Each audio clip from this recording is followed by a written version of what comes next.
என் நெஞ்சில் குடியிருக்கும் கன்னியாகுமரி மக்கள் உங்கள் அனைவருக்கும் என்னுடைய வணக்கம்.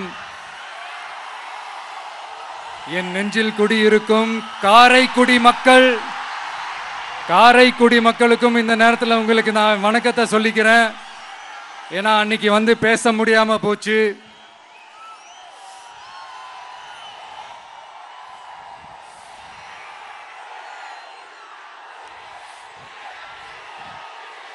நம்ம கன்னியாகுமரி மண்ணுக்கு வந்தது ரொம்ப ரொம்ப சந்தோஷம்.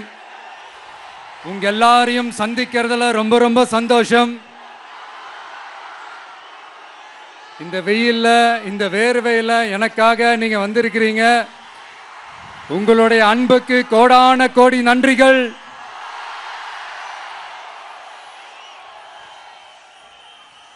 நான் ஒரு சில விஷயங்க நான் கொஞ்சம் அறிவிக்கலான் இருக்கேன்.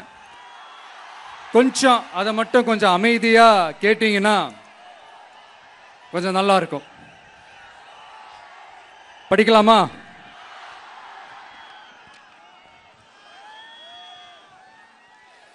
TVK's agenda for 21st century good governance. லஞ்சம் இல்லாமல் ஒவ்வொருவருக்கும் அரசின் நலத்திட்டம் போய் சேரும். அதற்கென தனியாக ஒவ்வொரு குடும்பத்திற்கு ஆதார் கார்டை போல ஒரு தமிழ்நாடு சிட்டிசன் பிரிவிலேஜ் கார்டு வழங்கப்படும்.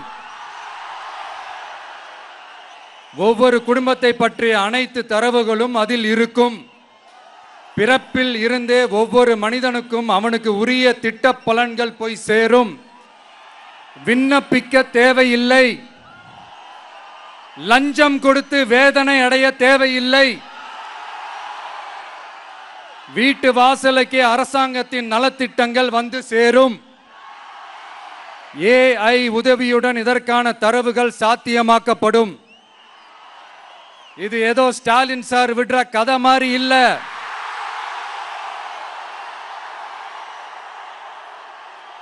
அறிவியல் பூர்வமா சாத்தியமான ஒண்ணுதான் இப்ப நான் சொல்லிட்டு இருக்கேன்.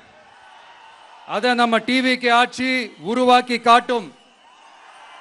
அதாவது இதுவரைக்கும் இந்த கவர்மெண்ட் சிஸ்டத்தில் இப்போ நீங்கள் ஏதாவது ஒரு கவர்மெண்ட் ஆஃபீஸுக்கு போய் ஒரு வேலை செஞ்சு கொடுக்க போய் கேட்டீங்கன்னா இவங்கள பாரு அவங்கள பாரு, இப்போ வா அப்புறம் வா, இந்த டாக்குமெண்ட் சரியில்லை அந்த டாக்குமெண்ட் சரியில்லை, அதை எடுத்துக்கிட்டு வா இதை எடுத்துக்கிட்டு வான்னு இழுத்தடிச்சுக்கிட்டே இருப்பாங்க.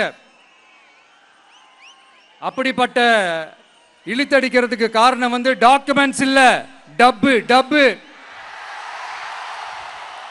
லஞ்சம். இப்படிப்பட்ட ஒரு சிஸ்டம் வந்து அதுக்கு பேர் குட் கவர்னன்ஸ் இல்ல, ஹராஸ்மெண்ட். அதுக்கு பேர் ஹராஸ்மெண்ட்.